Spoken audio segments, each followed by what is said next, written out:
Magulay naman ako ng ginataan.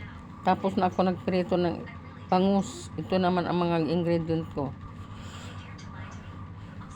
Naglagay ako ng tubig sa kawali. Linagyan ko ng tangad.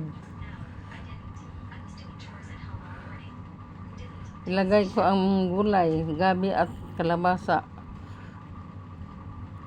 Nagkulo na ang tubig. Lagyan ko ng chicken nor cubes para malasa ang sabaw.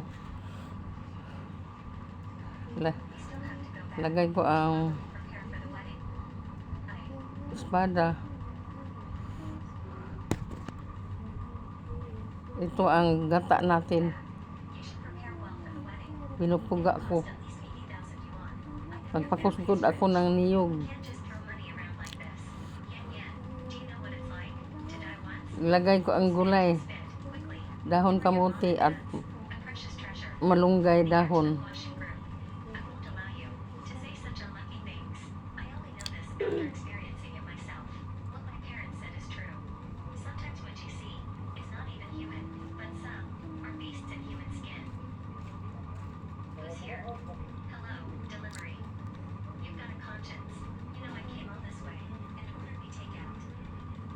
Ilagay ko ang gata sa niyog.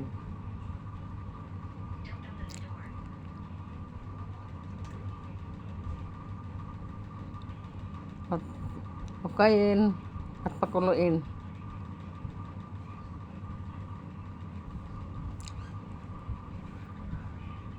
Nagbukal, nagkulo na.